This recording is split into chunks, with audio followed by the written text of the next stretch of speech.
E aí a gente vai falar um pouquinho sobre os perigos e riscos na questão da atividade em instalações elétricas. E o principal dele, que todo mundo, quando a gente fala de eletricidade, a primeira coisa que a pessoa pensa, choque elétrico. Então, a gente vai falar um pouquinho sobre o que é o choque elétrico e por que ele acontece. Então, o choque elétrico nada mais é do que a passagem de corrente pelo corpo humano, como se esse fosse o fio condutor. A gente tem uma diferença de potencial entre os pontos energizados, a gente tem elétrons no nosso corpo, a gente tem átomo no nosso corpo, mas nós não estamos na mesma potência que um ponto energizado. Se eu encostar numa tomada de 110 volts, 220 volts, eu vou tomar uma descarga elétrica. Por quê? A eletricidade ela tem a necessidade de equiparar, ou seja, de equipotencializar, de deixar na mesma potência tanto o condutor quanto a rede já energizada. Uma vez que ela encontra um condutor que está numa diferença de potencial, ou seja, que tem menos voltagem passando por ela, ele vai descarregar essa energia para que esse corpo ou esse condutor que está menos energizado alcance a mesma potência de energia. E aí a gente tem uma questão chamada de equipotencialização. Então, no choque elétrico, o meu corpo ele vai ser um fio condutor, o que não é nada agradável, porque gera consequências. E o que é importante nessa questão aí da passagem de corrente elétrica pelo corpo humano? Primeiro é o percurso que essa corrente faz. Dependendo por onde essa corrente passe, os efeitos eles não são nada agradáveis. A intensidade da corrente, quanto maior a amperagem, maiores são os estragos. A característica da corrente, se ela é alternada ou se ela é contínua. E aí a gente vai ver que é diferente você tomar um choque elétrico de uma bateria e você tomar um choque de uma corrente alternada. Tempo de exposição. Quanto mais tempo exposto à corrente elétrica, também maior são os estragos. E a resistência desse corpo à passagem dessa corrente. A gente vai ver cada um desses, tá bom? Olha o sentido da corrente que eu falei. Lembra que quando a gente fala sobre eletricidade, a gente fala assim, um choquezinho para animar o coração, para deixar o coração mais forte. Gente, isso é a maior besteira e a maior mentira que alguém pode falar. Esse dito popular, essa ciência popular, que é tão valorizada nesse caso, né? Os ditos populares, eles são tão valorizados, mas que nesse caso ele é muito complicado, porque se a corrente elétrica passa pelo coração, o coração que está bombeando, ele é uma bomba, certo? Então o coração ele faz esse movimento, ele aperta, ele solta, ele aperta, ele solta. No momento em que a corrente elétrica para, ele para de bombear, ele para de pulsar e ele fica só, fibrilando. E quando ele fibrila, não passa sangue, o sangue não vai para os vasos sanguíneos, o sangue ele vai ficar parado, vai ficar estagnado. E é o que a gente chama de parada cardíaca. Então, assim, passou pelo coração, é problemático. Então, a gente tem aqui uma pessoa que está recebendo um ponto energizado na cabeça e a corrente está passando pelo coração e indo para o pé. Tem gente aqui, que está recebendo em uma das mãos e também está passando pelo coração. Então, o perigo que a gente tem de tomar um choque elétrico, por exemplo, nas mãos, do topo da cabeça, principalmente, é que essa corrente ela pode passar pelo coração. Gente, uma vez que passou pelo coração, dependendo da carga de energia, você vai ter uma fibrilação cardíaca e você vai ter uma parada cardíaca, o que não é legal, tá? Então, a gente vai ter algumas situações aqui e uma aqui que é a passagem de perna em perna, porque a corrente elétrica ela tem uma necessidade de fugir rapidamente para o chão devido à diferença de potencial da Terra com a parte energizada, então ela descarrega diretamente no chão, mas ela tem a passagem de corrente pelo corpo humano, como se a gente fosse o último fio condutor necessário para ela chegar até o chão.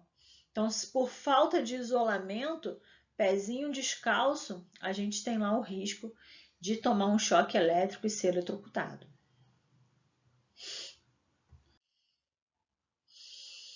Dependendo da intensidade dessa corrente, de como que da amperagem dela, a gente vai ter algumas situações. Por exemplo, 1 mA, não sinto nada. Mas de 1 a 9 mA, eu já tenho uma sensação desagradável. À medida que a intensidade vai aumentando, a minha contração muscular. Quem faz aquele examezinho? Exame não, perdão. Exame também, a eletroneuromiografia. Ele é um exame que é à base de choques elétricos. E também quem faz fisioterapia, que utiliza choque para poder fazer processos fisioterápicos. Se você observa que dá, né, um incômodozinho, você começa a sentir um incômodozinho, mas não muda o teu estado normal, né? Não precisa questão de salvamento. Mas, gente, passou de 9 mA, você já pode ter uma sensação de dor, você pode ter uma morte aparente, não é que você esteja morto realmente, mas você pode ter uma parada cardíaca, pode necessitar, num processo de salvamento, de uma respiração artificial. Você tem um restabelecimento, mas você pode precisar de um suporte para poder respirar. De 20 a 100 mA, a gente já tem lá, ó, morte, respiração artificial, porém muitas vezes não dá tempo de salvar e a pessoa morre. Acima de 100 mA, a gente tem a morte definida, ó. Não tem mais para onde ir, a pessoa morreu, eu não tenho como fazer o processo de salvamento. Então, dependendo da intensidade dessa corrente, quanto maior a corrente, os efeitos e o resultado final da passagem dessa corrente pelo corpo humano, ela vai dar um resultado mais grave ou menos grave, dependendo dessa intensidade. A resistência do corpo humano. E aqui eu achei legal essa imagem, porque ela mostra aqui, ó, que a resistência do corpo humano, né, ela vai ter lá uma soma total. Ou seja, até a minha perna, eu tenho 200 ohm. Da minha perna até o meu braço, eu vou ter 100 ohms de resistência. E a minha resistência para cima, né, dos braços, para cima com o braço erguido, eu tenho mais 200 ohms. Então, a minha resistência interna, ela é de 500 ohms no total. E externa? Externa é onde a gente tem um contato com a energia elétrica, é onde a gente vai ter o contato direto com o ponto energizado. É a pele. Se a minha pele estiver úmida, eu não tenho resistência nenhuma externa. Se a minha pele estiver seca, eu vou ter de 1.000 a 200 ohms de resistência. Então, se eu tiver com a pele seca, se eu tiver devidamente isolado, eu vou ter uma resistência à passagem de corrente. Automaticamente, o meu resultado em contato com esse choque elétrico, contato com essa corrente elétrica, ele vai ser melhor do que se eu tivesse com a minha pele úmida.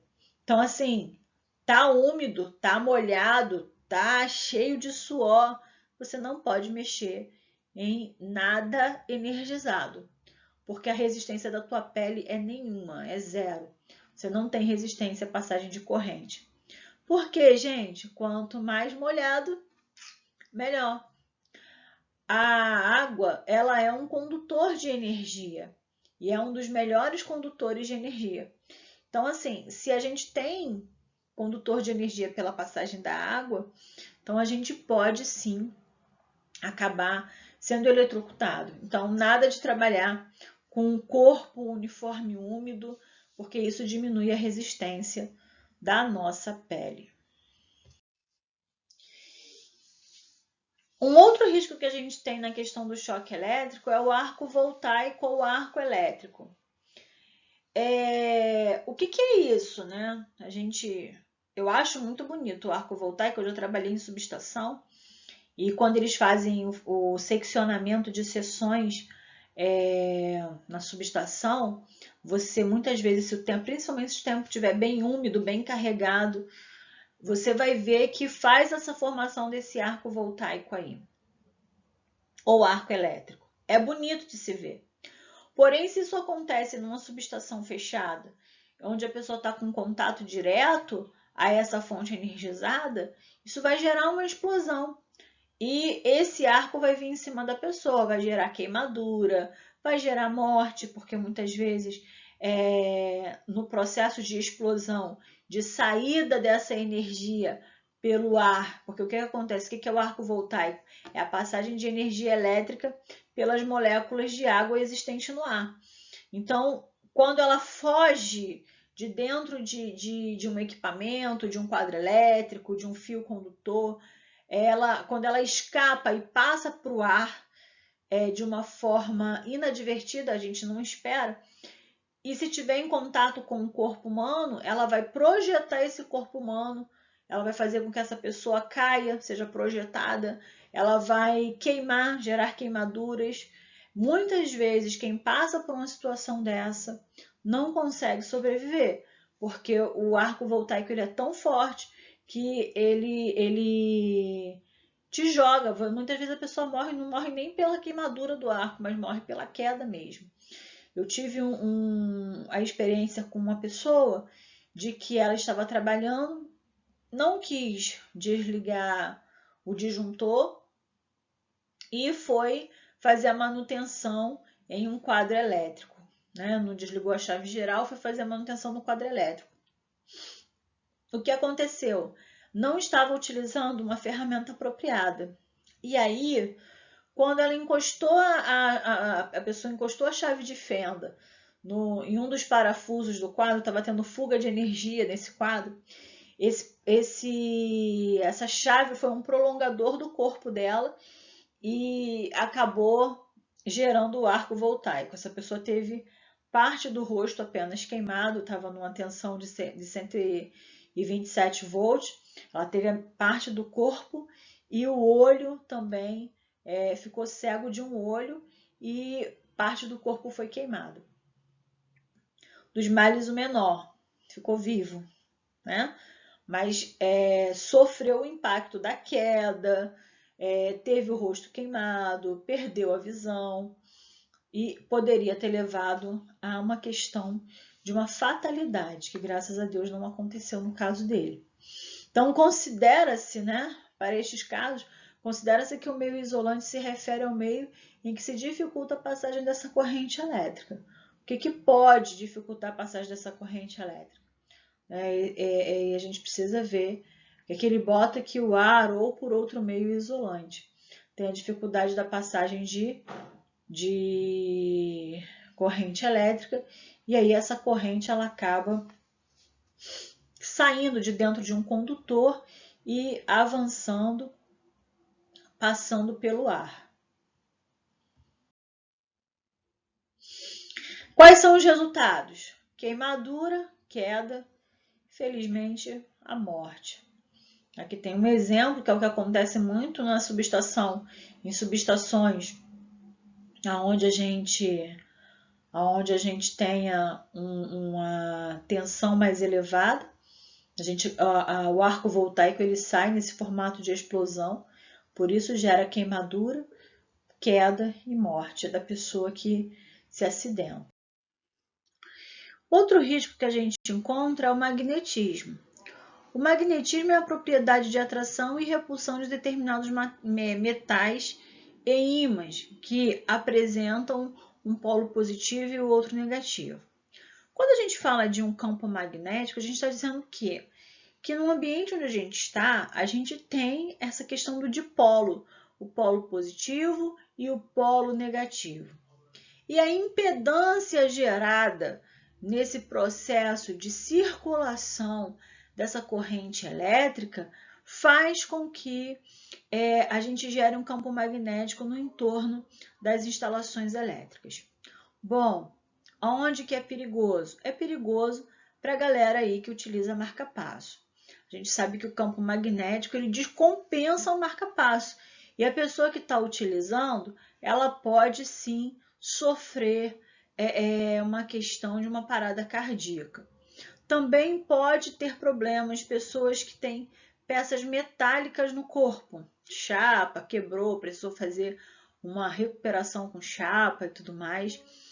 Também pode ter problemas de atração de corrente, tá? Então a pessoa pode acabar tomando choque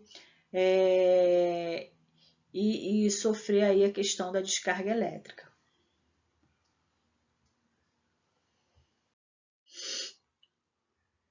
Agora falando de uma coisa que normalmente não são vocês quem fazem, mas que a NR10 diz que quem trabalha com energia elétrica tem que ser capaz de fazer, que é a análise de risco.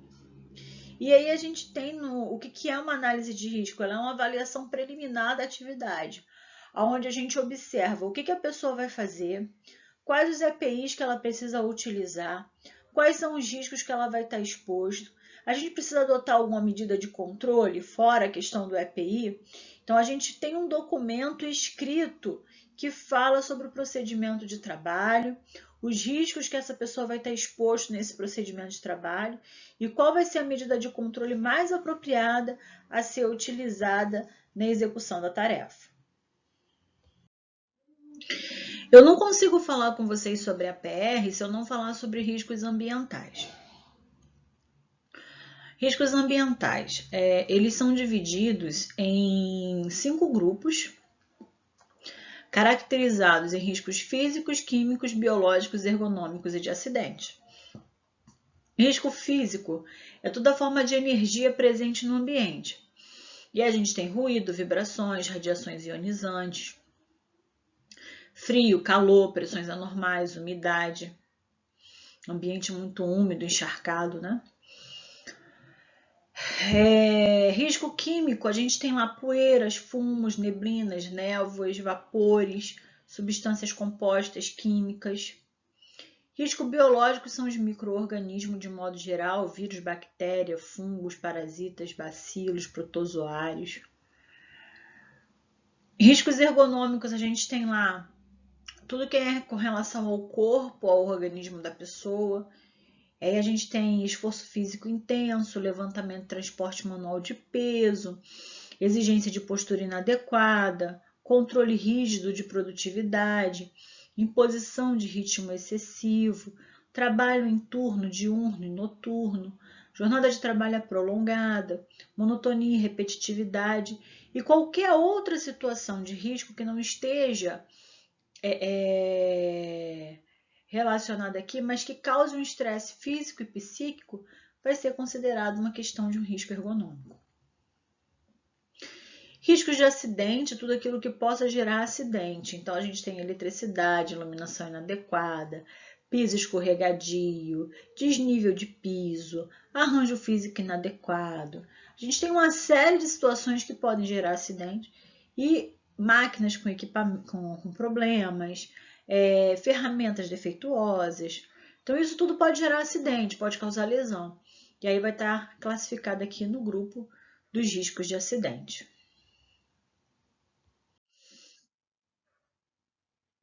A análise de risco que nós usamos na Ingepred era desse modelinho aqui, ó.